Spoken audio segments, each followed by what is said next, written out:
Muy buenos días para todos. Soy Claudia Manzano, directora ejecutiva regional de ILSI Norandino. ILSI Norandino cubre los países de Colombia, Venezuela y Ecuador. El día de hoy tenemos el honor de contar con la doctora María Isabel Jacopini de Zambrano, quien nos va a acompañar con un webinar sobre aceite de palma del género LAEIS y el estrés oxidativo. Un poco sobre ILSI. ILSI somos una red global de científicos, tanto del sector público como del privado, que trabajamos de manera conjunta en un ambiente neutral bajo los principios más altos y verificables de integridad científica para generar, analizar y comunicar ciencia necesaria con el fin de mejorar la salud y el bienestar, así como la protección del ambiente. Somos una organización tripartita, global, somos 16 entidades a nivel del mundo y sin fines de lucro. ¿Qué significa tripartita? Que trabajamos de manera conjunta, industria, academia y gobierno. ¿Cómo trabajamos en ILSI? Lo primero que hacemos es identificar en conjunto los retos regionales en los temas asociados a las ciencias de la vida. Unimos las capacidades técnico-científicas de industria, academia y gobierno para finalmente favorecer un impacto positivo en la salud pública y del ambiente. Todos los proyectos que realizamos en ILSI tienen un compromiso con los Objetivos de Desarrollo Sostenible de la ONU y la declaración de exención de responsabilidad. Las opiniones expresadas en las siguientes conferencias pertenecen al presentador experto científico y no reflejan aquellas del Instituto Internacional de Ciencias de la Vida, ILSI. Cada científico ha tenido total libertad para preparar su conferencia. Ustedes pueden seguirnos en LinkedIn, en Twitter o en Facebook. Nos encuentran como @ilsinorandino, en nuestra página web www.ilsinorandino.org o en mi correo de la dirección-regional @ilsinorandino.org. Bien, hoy tenemos entonces el honor, como les mencionaba, de contar con la doctora María Isabel Jacopini de Zambrano. Ella es docente investigadora en la Universidad Central de Venezuela. Y en su webinar, en su conferencia sobre aceite de palma del género LAEIS y el estrés oxidativo, el objetivo es analizar el efecto de los componentes glicéridos y no glicéridos de los aceites extraídos del mesocarpio del fruto de las palmas del género LAEIS, palma africana y LAEIS oleifera sobre el estrés oxidativo y patologías asociadas. Una parte del currículum, porque es muy extenso, de la doctora, tenemos que ella es profesora titular del Instituto de Medicina Experimental Dr. José Gregorio Hernández de la Facultad de Medicina de la Universidad Central de Venezuela, es miembro de la sección de lipidología del Instituto de Medicina Experimental Dr. José Gregorio Hernández, Facultad de Medicina de la Universidad Central. Y dentro de sus estudios tenemos que es licenciada en Química de la Facultad de Ciencias de la Universidad Central de Venezuela y magíster de la misma universidad en Ciencia y Tecnología de los Alimentos. En su área de trabajo, docencia desde el 94 hasta el 2020, radicales libres, peroxidación lipídica, estrés oxidativo, patologías asociadas, sistema de defensa antioxidante, cátedra de Patología General y Fisiopatología de la Escuela de Medicina Luis Racetti de la Facultad de Medicina de la UCB, posgrados de Nutrición Clínica y Ciencias Fisiológicas de la Facultad de Medicina, posgrado de Endocrinología y un fellow de lípidos del Hospital Dr. Carlos Arbelo en Caracas. En investigación, tenemos que ha trabajado en el área de investigación del efecto de las grasas y aceites sobre la susceptibilidad de oxidación de las lipoproteínas y la enfermedad cardiovascular. Tiene publicaciones científicas, varias de ellas en revistas científicas indexadas y varias publicaciones en revistas de divulgación científica para todo público. También ha trabajado en la formación de recursos humanos, tutora de varias tesis de pregrado y también de posgrado, y ha sido tutora de trabajos de ascenso de profesores en el escalafón universitario. Doctora María Isabel Jacopini de Zambrano, bienvenida. Adelante, por favor.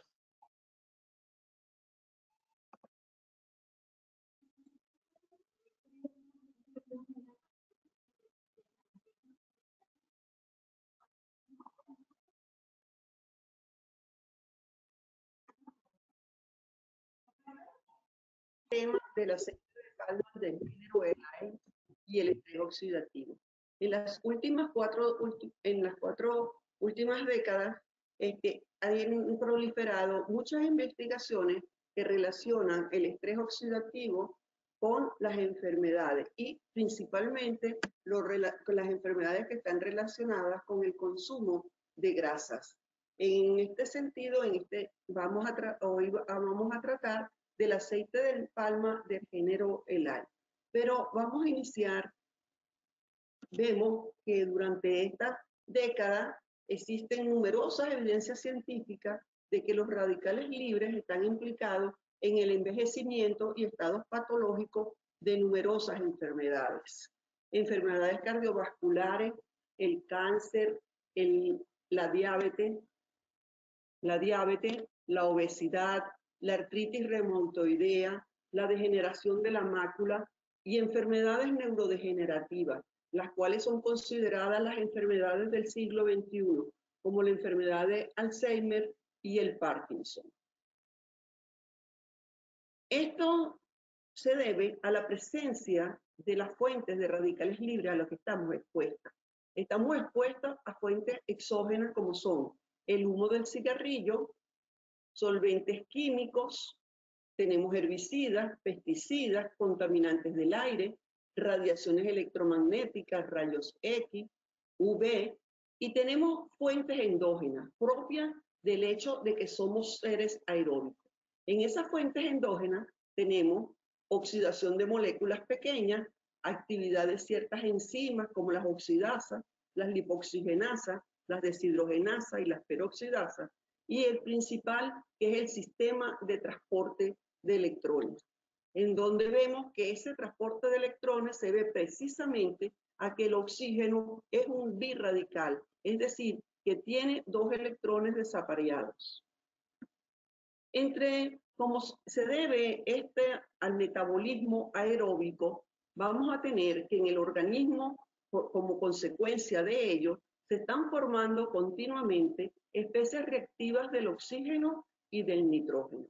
Así tenemos el oxígeno molecular, que tiene, como le dije, tiene dos electrones desapareados, gana un electrón y se convierte en el radical superóxido, puede formarse el radical hidroxil y el radical hidroperoxil.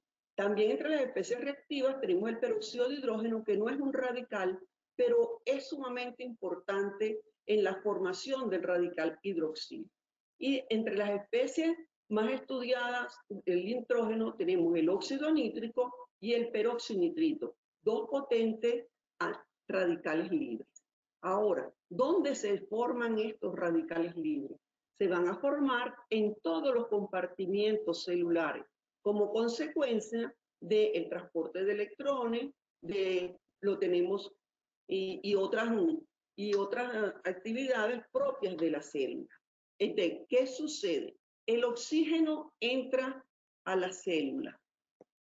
De esa parte del oxígeno que entra a la célula, un 2% se convierte en superóxido. El superóxido, que es un radical, va a reaccionar con dos átomos de hidrógeno y por acción de la enzima superóxido desmutasa va a formar peróxido de hidrógeno. El peróxido de hidrógeno no es un radical, pero en presencia de iones metálicos bivalentes como el hierro y el cobre, y en presencia del superóxido, tiende a formar un radical libre muy agresivo, que es el radical hidroxil. El radical hidroxil va a atacarnos a los lípidos, a las proteínas y a moléculas informacionales. Por lo tanto, su concentración tiene que mantenerse baja dentro de la célula. El peróxido de hidrógeno reacciona con oxígeno y por acción de la catalasa forma agua. O puede actuar también el sistema glutatión peroxidasa, glutatión reductasa, para mantener baja la concentración de peróxido y evitar que se nos forme el radical hidroxilo.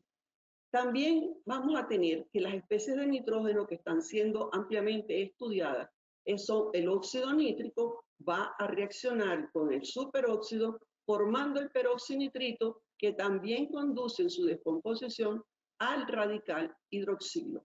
Este radical va a atacar, como dije, a las biomoléculas. ¿Y dónde están estas biomoléculas? Están presentes en la membrana celular.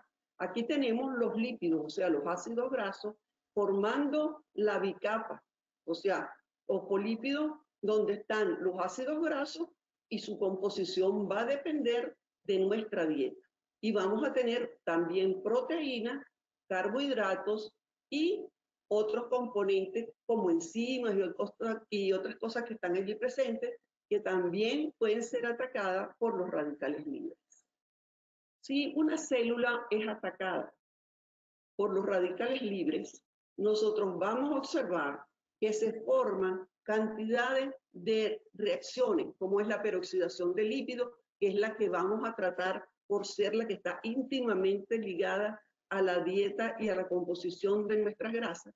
Hay campos enzimáticos, peroxidación de aminoácidos y proteínas, lesiones al ADN, peroxidación de carbohidratos, ruptura de proteínas y entrecruzamiento de ellas. Como vemos, el metabolismo aeróbico destruye totalmente la membrana celular y muchas componentes podrían salir a atacar otra célula vecina, se ataca un tejido, se ataca un órgano, hasta que ataca y destruye un sistema.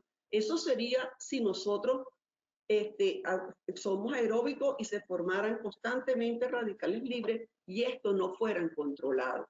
Pero nosotros, a través de nuestra evolución, hemos formado un sistema de defensa contra los radicales libres. Primero, como vimos ahorita, un conjunto de enzimas que se encarga de mantener en bajas concentraciones los radicales. Y vamos a tener también los llamados antioxidantes provenientes de la dieta, como son los tocoferoles, donde están los tocoferoles y los tocotrienoles, vamos a tener los carotenoides, vamos a tener el ácido ascórbico, polifenoles, flavonoides y otros. Es decir, vamos a tener antioxidantes como los tocoferoles y los carotenoides que son liposolubles, que están insertados dentro de las membranas celulares y también en las lipoproteínas, porque las lipoproteínas también están formadas, son agregados moleculares donde tenemos también los ácidos grasos y los fosfolípidos formando la estructura de la LDL, HDL o EDL. Y en el interior vamos a tener los compuestos hidrofóbicos, mientras que tenemos ácido ascórbico, polifenoles y flavonoides que son hidrosolubles. Ahora, ¿qué es el estrés oxidativo? Es una situación en que existe tanto un aumento de la velocidad de generación de especies reactivas del oxígeno como una disminución en la actividad de los sistemas de defensa, lo que conduce a una mayor concentración de especies reactivas del oxígeno y por consiguiente los radicales libres. Por eso se señala que los radicales libres están íntimamente relacionados al envejecimiento, porque con el envejecimiento el sistema de defensa constituido por las enzimas, como las enzimas pierden actividad, entonces vamos a tener estrés oxidativo. Ahora, ¿qué es lo que nos interesa a nosotros para entender el efecto de las grasas? Saber lo que es el ataque de los radicales libres a los ácidos grasos. Entonces tenemos un fosfolípido que está en la membrana celular. Entonces vemos, en la posición 2 del fosfolípido, en este fosfolípido tenemos un ácido linoleico, es decir, un ácido graso que tiene dos dobles enlaces. Hay un átomo de hidrógeno lábil que está en esta posición, el cual es extraído por el radical hidroxil, porque los radicales libres son muy reactivos y necesitan estabilizarse. Entonces, extrae un átomo de hidrógeno y nos va a formar agua. Pero ¿qué sucede? Él se va con el átomo de hidrógeno y un electrón, y queda un electrón sobre el átomo de carbono. Es decir, que se está formando el radical libre del lípido. Ese radical libre del lípido sufre un rearreglo y se va a formar lo que llamamos el dieno conjugado. Una vez formado el dieno conjugado, se va a reaccionar el oxígeno, que es un birradical. Se une con uno de los electrones, se va a unir aquí y va a formar el radical peroxil del lípido.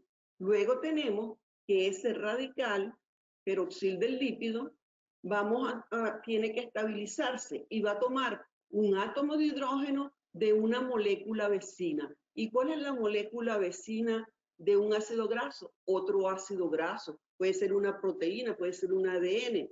Entonces, aquí vemos que una vez iniciada esta reacción, se va a formar lo que se llama el hidroxilípido, el cual se va a degradar. Aquí se nos forma el hidroxilípido y este se degrada después a otros compuestos como aldehídos, cetonas, disculpen, aldehídos, cetonas, hidroxilípido. Entonces, ¿qué es lo que ocurre? Esto es lo que llamamos químicamente una reacción en cadena. Esa podría continuar indefinidamente y ir destruyendo todas las moléculas de ácidos grasos, de proteína y todo, sin nadie detuviera la reacción. Por eso es que son tan importantes los antioxidantes. Y aquí vemos cómo el tocoferol, que lo puse como ejemplo porque es el que es más conocido, vemos cómo tiene un grupo OH. Este hidrógeno, entonces cuando el ácido, el lípido, ¿cómo se llama? El radical del lípido necesita estabilizarse, toma aquí un protón. Toma un protón aquí y entonces nos va a formar, se va a estabilizar él, pero fíjense, la vitamina E ha perdido su actividad, se ha convertido en un radical, el radical tocoferil. Ese radical, vemos abajo que hay una reacción en donde él es la estabilización de ese radical por lo que se llama químicamente la resonancia. Pero al formarse el tocoferil, pierde su actividad, pero él puede ser regenerado por otros compuestos. Fíjense, disculpen. Fíjense, puede reaccionar con un ácido, se vuelve a regenerar el antioxidante, pero fíjense que ese ácido es el ácido ascórbico. Es el ácido ascórbico, entonces se forma el ascorbato. El ascorbato vamos a encontrar que va a reaccionar con polifenoles y flavonoides, otros compuestos, y regeneran otra vez ese ácido, que es el ácido ascórbico. Pero también la vitamina E, como está en un medio donde están ácidos grasos, podría tomar un protón de un ácido graso. Un protón, discúlpenme, de un ácido graso e iniciar la peroxidación de otro ácido graso, o sea, iniciar una cadena. Y luego podría formar también con un radical, puede combinarse y nos da unos compuestos que no sabemos cuál es su efecto en el organismo. Pero así como ocurre a nivel de la célula, también puede ocurrir aquí a nivel de los fosfolípidos de las lipoproteínas. Entonces aquí vemos que la reacción del radical hidroxil, el radical hidroxil ataca los ácidos grasos de los fosfolípidos de la lipoproteína. Y la reacción, se recuerdan que formaba aldehídos y cetonas. Estos son compuestos que están cargados negativamente. Y entonces estos compuestos, aldehídos y cetonas, van a interaccionar con el grupo epsilonamino de la lisina que está cargado positivamente y provoca la disminución de la carga positiva de ApoB, que es la proteína la cual reconoce la célula para que internalizar las lipoproteínas en el interior celular. Entonces, como no tiene disminuida su carga, no la reconoce el dominio de su receptor. Y ella entonces queda en circulación y surgen lo que se llaman las vías anormales de fijación y captación celular. Eso es lo que ocurre y conduce a lo que llamamos lipólisis oxidativa de la aterogénesis. Las lipoproteínas, pequeñas y densas, características de los diabéticos.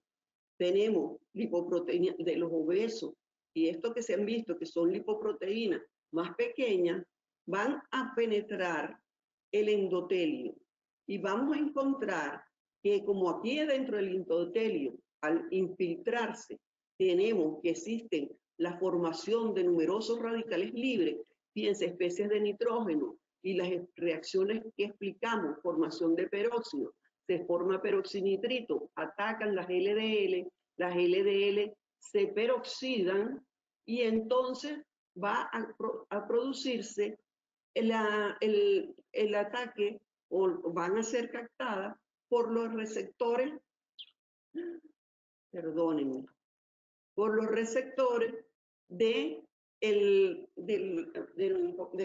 los receptores del receptor barredor o macrófago y se va a formar la célula espumosa.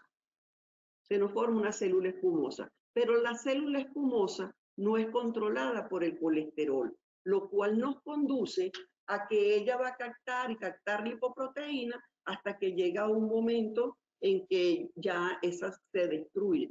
Pero esa actividad también va a dañar las células endoteliales, aumentando así el ingreso de las lipoproteínas en el interior del endotelio.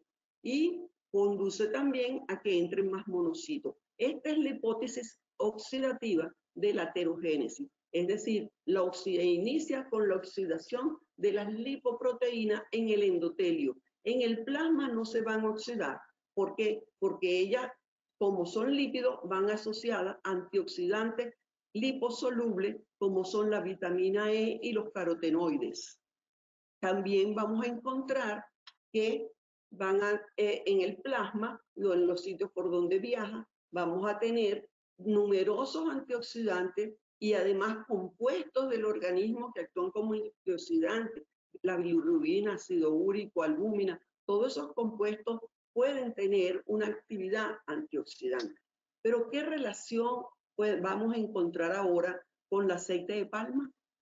Sabemos que las palmas oleaginosas existe una diversidad de palmeras y algunas de las cuales constituyen potenciales fuentes de aceites o grasas para su utilización en productos destinados a la alimentación humana o para fines industriales.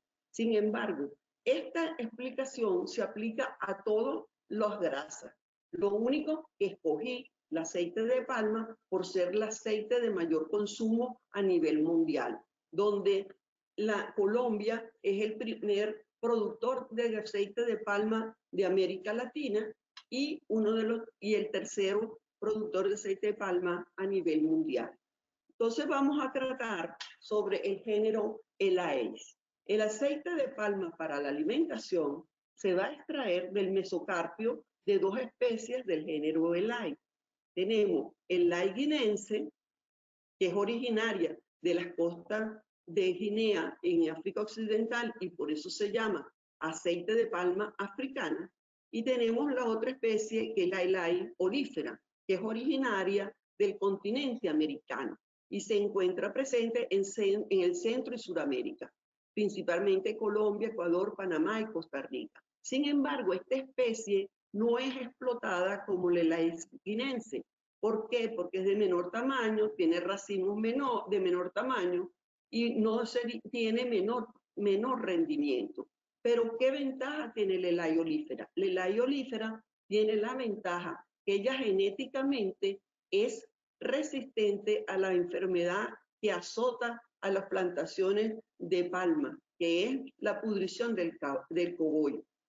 Entonces, esta pudrición, ella es resistente y en este sentido tengo que reconocer que Colombia ha avanzado muchísimo, han formado lo que son los híbridos, donde se han hibridizado el Elaeis guinense con el Elaeis olífera y se han producido los híbridos que son O de olífera o G, X, O.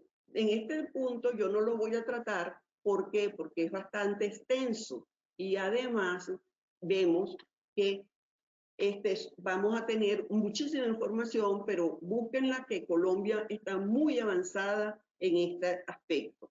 Esas son, ese tipo de producción, ese tipo de híbrido tienen un alto rendimiento. Vean las características de ese aceite que tenemos aquí presente de color rojo. Entonces, ¿de qué están constituidas las aceites? Las aceites están constituidas de triglicéridos y la composición de ácidos grasos de los triglicéridos varía en función de la especie de la que se obtiene, o sea, si es del Elai guinense o del Elai olífera, y de la parte del fruto de donde se extrae. La que se utiliza para la alimentación, vimos que es el aceite que se extrae del mesocarpio. Entonces, en este sentido, si vemos la tabla, aquí en la tabla, vemos que el aceite del palma o de la guinense tiene 39,3 de ácido palmítico y la olífera tiene menos, tiene 27,5. El otro ácido graso predominante es el ácido oleico, donde vemos que la guinense tiene 36 y la olífera tiene 47,3. Y en linoleico vemos que en la guinense tiene 10,5 y en la olífera 18,3. Es decir, que el aceite de la guinense tiene una concentración de ácidos grasos saturados de 43,3%, mientras que el olífera es 39,4%. Es decir, tiene menos ácidos grasos saturados. Mientras que los ácidos monoinsaturados, vemos en la olífera es mayor, 47,3%, y en la guinense 35,9. Poliinsaturado, o sea, el linoleico, va a tener la olífera 18,3, mientras que la guinense tiene 10,5. Si nosotros hacemos la relación de ácidos grasos saturados a insaturados, vemos que en la olífera es de 0,60, mientras que en la guinense es 1,18. ¿Qué ventajas tiene esto? Que ha sido la aceite de la guinense, las grasas provenientes de la guinense, son unas grasas que tienen 50% saturado y 50% monoinsaturado, lo que le da la característica especial que su relación es casi 1, es decir, que en temperatura ambiente tiene una semisólida, por lo tanto ha sido utilizada para resolver el problema de los ácidos grasos trans en los alimentos. Entonces vemos que el olífera es 0,60. ¿Por qué? Porque tiene mayor cantidad de ácidos grasos poliinsaturados. En este sentido, en Venezuela, en la sección de lipidología, trabajó arduamente con las empresas con el objeto de eliminar de todos sus alimentos, de los alimentos grasos, los ácidos grasos trans, y tuvimos un gran éxito. Yo particularmente trabajé en la parte de las normativas y en la actualización de los métodos para determinar estos compuestos, ya que estos compuestos no solamente aumentaban el colesterol LDL, sino que disminuían la HDL y generaban lipoproteínas más pequeñas, lo cual conduce entonces a mayor riesgo de aterogénesis. Pero, ¿qué sucede con una grasa que es altamente saturada? Estudios experimentales epidemiológicos realizados a mediados del siglo pasado permitieron establecer que existe una relación entre el consumo de grasa saturada y la concentración de colesterol total, y que la LDL y el colesterol, a medida que su concentración aumenta, vamos viendo que el riesgo también aumenta. Y dentro de los ácidos grasos saturados, todos no tienen el mismo efecto. Por ejemplo, el ácido mirístico es más potente que el ácido láurico y el láurico más que el palmítico. Entonces, por esa razón se dice que los alimentos o con grasa saturada tienden a aumentar el colesterol. Pero estos estudios fueron realizados utilizando grasa animal. Mientras que, entonces vamos a ver cuál es la diferencia que ocurre. No es importante, nada más conocer la composición del triglicérido no es importante. Y lo más importante, y eso lo hacemos a medida que avanza la tecnología, a medida que aparecen nuevas técnicas, es determinar la estereoquímica de los triglicéridos. Aquí vemos los triglicéridos, vamos a verlo aquí, están formados por 3 ácidos grasos, el 1, el 2 y el 3. Los ácidos grasos en la posición 2 son los que son absorbidos a través de la pared intestinal y son transportados al líquido. al hígado. Por lo tanto, son los que van a afectar el metabolismo de las lipoproteínas de baja densidad. Mientras que los ácidos grasos 1 y 3, piense que actúan las lipasas y los van a liberar y van a entrar en el tracto intestinal y son excretados a través de la S. Es decir, que el ácido va a entrar y va a participar en donde, en la formación de la LDL, es el triglicérido que tiene el ácido graso en posición 2. Entonces, ¿qué se ha encontrado en la estereoquímica de estos triglicéridos de aceite de palma en la higuinense? Se encontró que el aceite de palma, el ácido graso palmítico, se distribuye preferentemente en las posiciones S1 y S3, mientras que el ácido leico prefiere la posición SN2 del glicerol. El aceite de palma, además, posee una mínima cantidad de los ácidos grasos láurico y mirístico, que son considerados los hipercolesterolémicos y no generan un aumento de colesterol.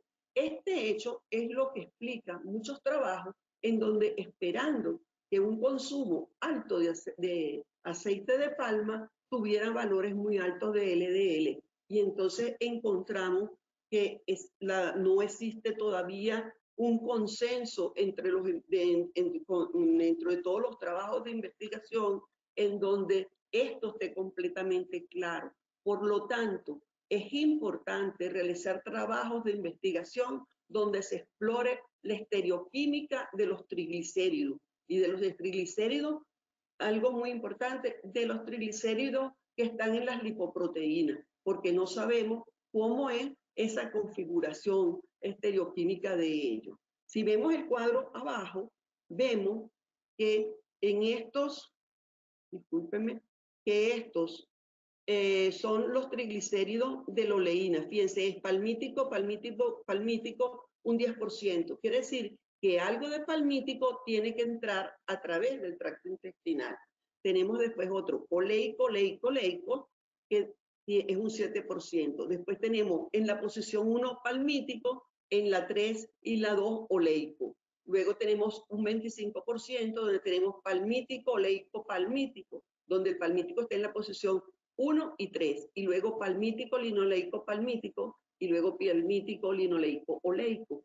Vemos que el palmítico se distribuye en la posición 1 y 3, y solo un 10% es la tripalmitina, que es la que va a poder tener quizás un efecto sobre el colesterol. El ácido palmítico puede entrar a lo mejor a través y llegar al hígado y participar en el metabolismo de los lípidos.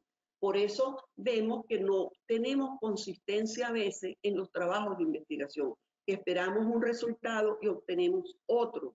Y no podemos todavía estar completamente claros. ¿Por qué? Porque debemos conocer la estereoquímica del triglicérido. En un trabajo realizado en la sección con animales, se les suministró por 2 meses una dieta al 10% de aceite de pescado, girasol y palma. Y encontramos cuál era su resistencia o su susceptibilidad de oxidarse, encontrándose que el aceite de pescado tenía el valor más alto, luego el girasol, y la que menos se oxidaba era la palma. ¿Por qué se oxida menos la palma? Recuerden la reacción de peroxidación. ¿Qué ácidos grasos se van a peroxidar?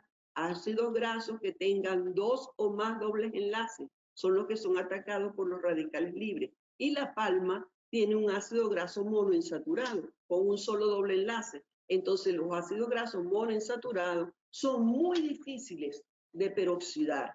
Eso es lo que ocurre con el aceite de oliva, que tiene 80% de oleico y es un aceite que no tiende, que los ácidos grasos oleicos no tienden a oxidarse y por lo tanto se considera que son cardioprotectores. En la palma hay un porcentaje alto también de ácido oleico y por tanto las lipoproteínas vienen cargadas de ácido oleico y de ácido linoleico.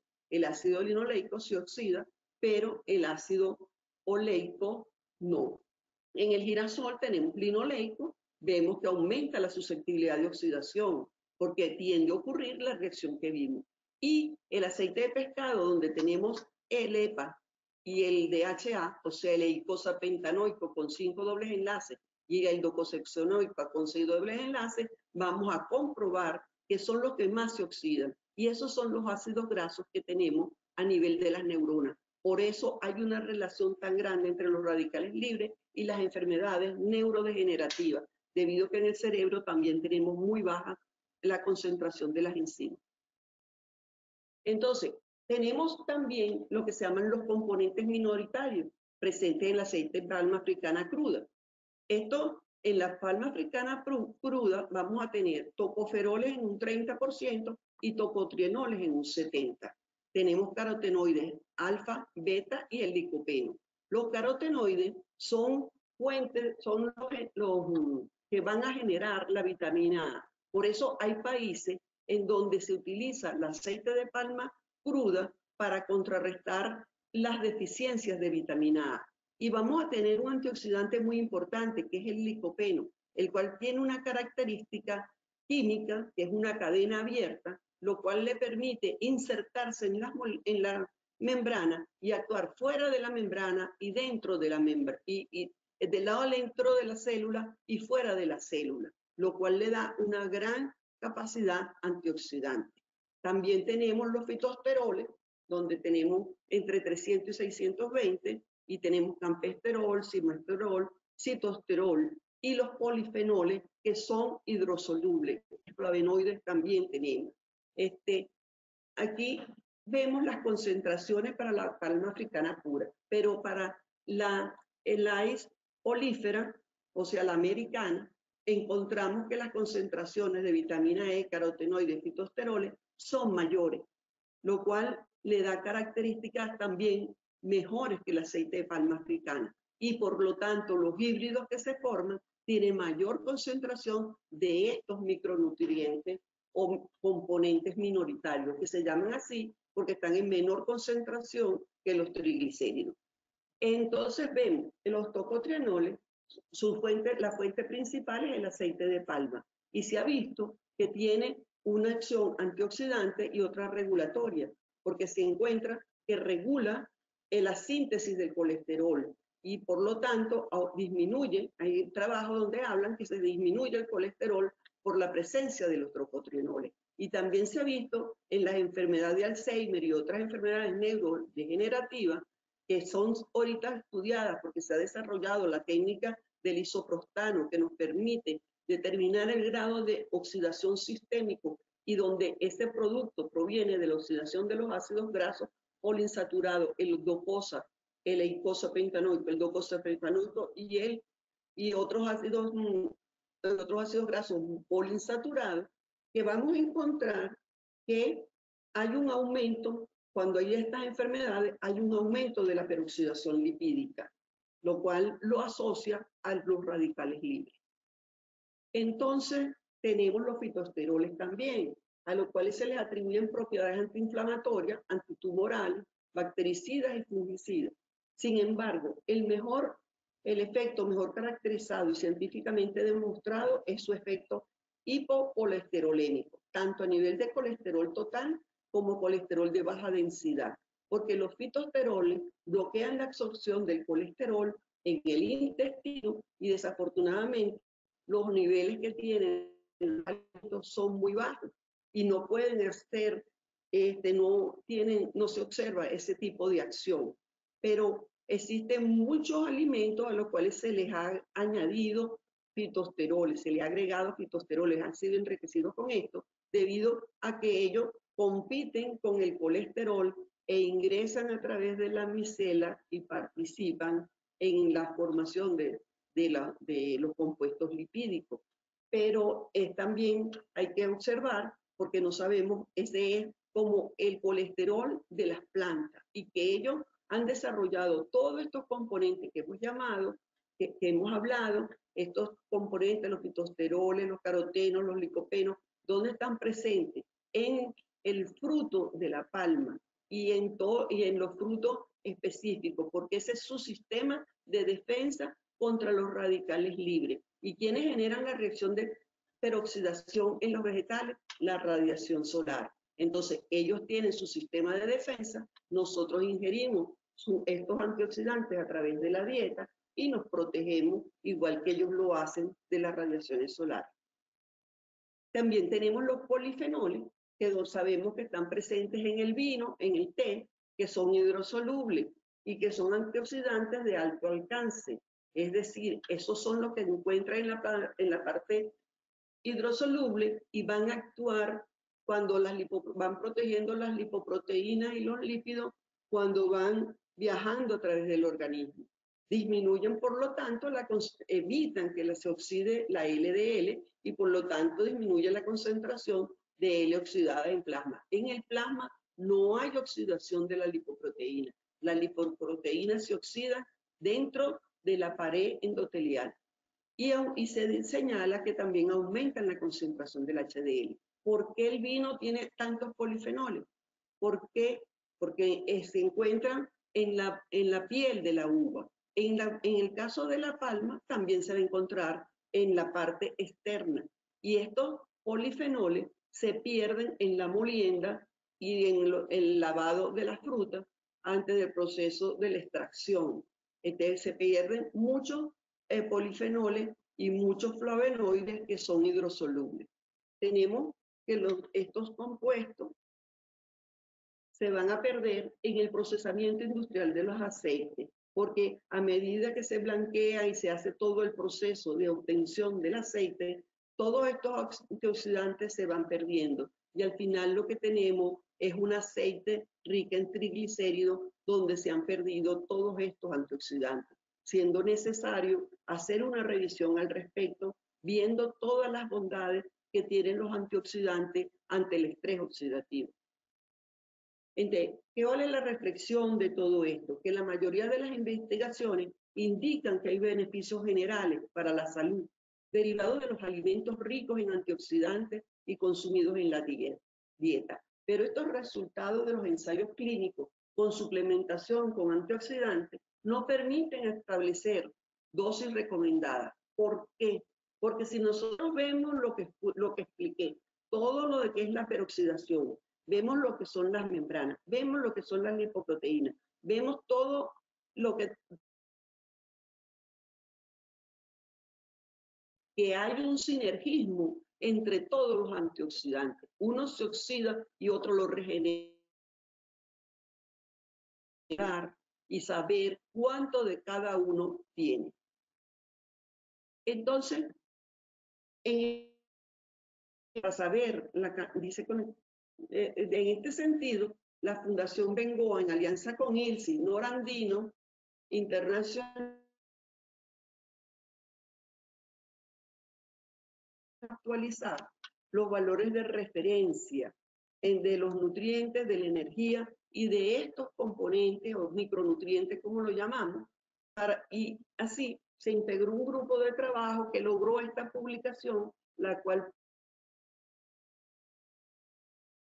allí en la página de Fundación Bengoa y en la página de la revista Alan, ya que este trabajo fue publicado en Archivos Latinoamericanos de Nutrición en el volumen 73, número 4 del 2013. Así que muchas gracias y espero que haya sido de provecho toda esta discusión. La conclusión también es que uno de los puntos que tenemos que tener en cuenta es las experiencias de otros países, donde hemos visto que se han devastado bosques tropicales y que para sembrar la palma. Y esperemos que nosotros en América Latina tomemos también, que no hagamos algo como esto. Entonces, nosotros vamos, muchas gracias por su atención.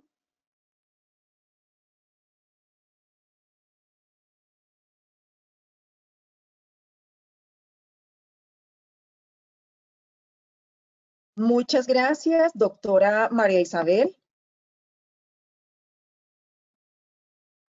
Bien, muchas gracias, doctora María Isabel, por su excelente conferencia y hacer este barrido, perdón, de conocimiento tan interesante alrededor de la temática tratada.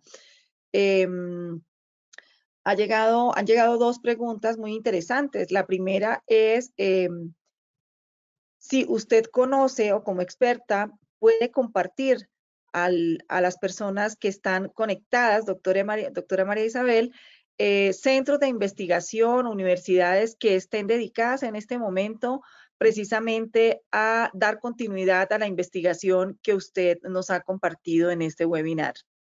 Muchas gracias. Bueno, buenos días, gracias Claudia. En ese sentido, nosotros hemos trabajado arduamente en esa área, pero actualmente no estamos en condiciones. Pero ustedes en Colombia, la Universidad de Colombia, de Bogotá, he dictado conferencias y sé que ustedes tienen también el Centro de La Palma y sitios donde han realizado extensas investigaciones, no solamente con la aceite de palma africana, sino con otros tipos de palma americana. Yo he realizado investigaciones no solo con la palma, sino también con otro tipo de palma, que es la Oniocarpus batao. Y sé que en Colombia, por relaciones que tengo con la Universidad también de Bogotá y las personas que trabajan allí, sé que también están trabajando en ese aspecto. O sea, en otros países no sé realmente si han trabajado, porque recuérdate, hay que recordar que Colombia es uno de los principales productores de aceite de palma. Por lo tanto, han desarrollado muchísimo la investigación de las palmeras. Pero también hay que señalar que tenemos que tener mucho cuidado con los cultivos de las palmas y respetar nuestros bosques tropicales, porque no debemos cometer los errores que han cometido los otros países, muchos países productores de palma, que es que han irrespetado la naturaleza. Y ellos han provocado, han quemado bosques y se ha perdido la biodiversidad. Y además de la biodiversidad, han generado mucho CO2 al ambiente y eso ha ocasionado efecto, ha impactado el cambio climático.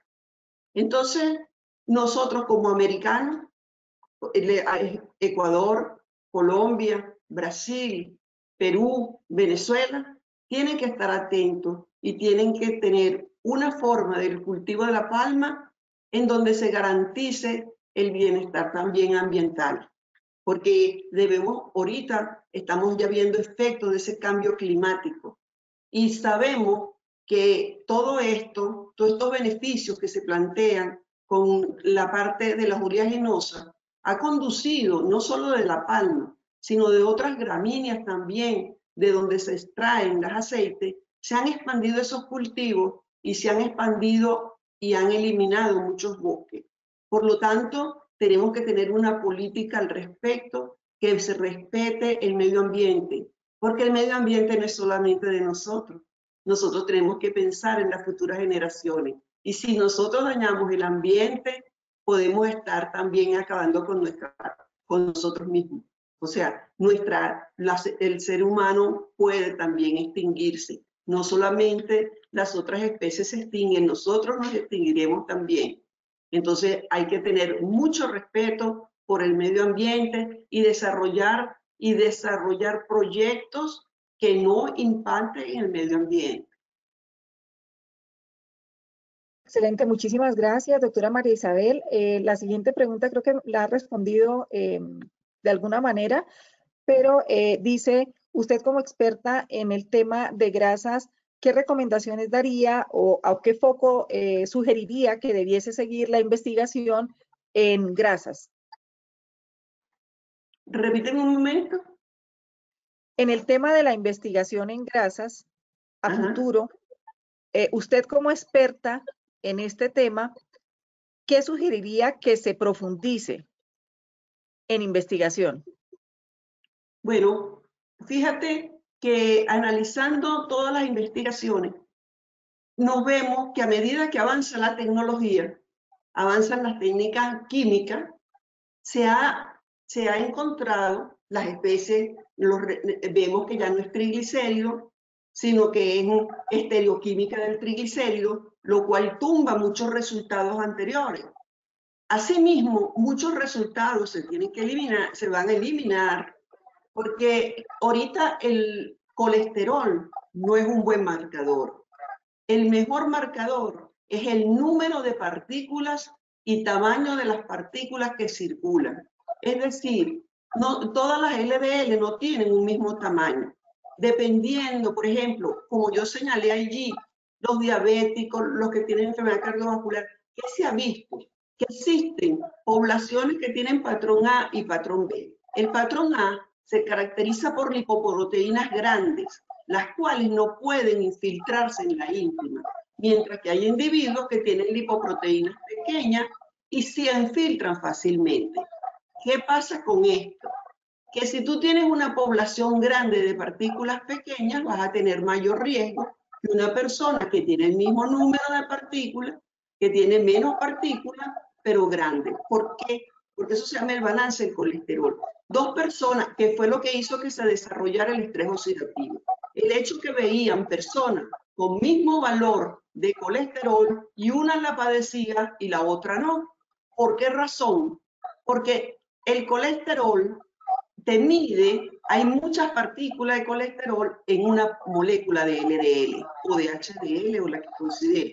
Pero ¿qué pasa? Para nosotros distribuir la misma cantidad, por ejemplo, 200 miligramos de colesterol, si tenemos partículas grandes, necesitamos menos partículas para transportarlo. Pero si la tienes pequeña, para transportar esa misma cantidad, necesitas una población 3 o 4 veces mayor, porque son pequeñas.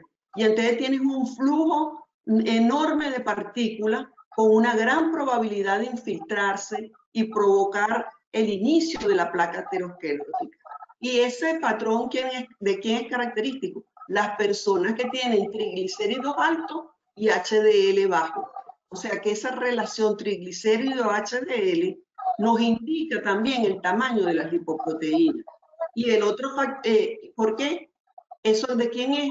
Diabéticos tienen ese patrón, personas obesas tienen ese patrón, y esas son las personas que cursan su patología conjuntamente con la enfermedad cardiovascular. Y esas lipoproteínas pequeñas son bajas en antioxidantes y ricas en antioxidantes en ácidos grasos poliinsaturados.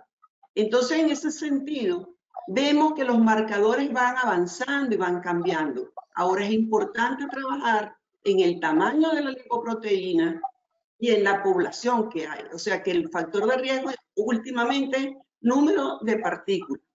En ese sentido estuve trabajando en desarrollando un método por resonancia magnética, pero no lo hemos concluido todavía.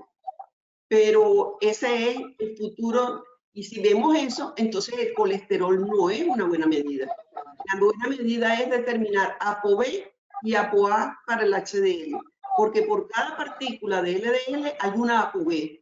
Cuando tú mides ApoB, estás midiendo directamente el número de partículas que hay. Pero si determinas ApoA, vas a tener que tiene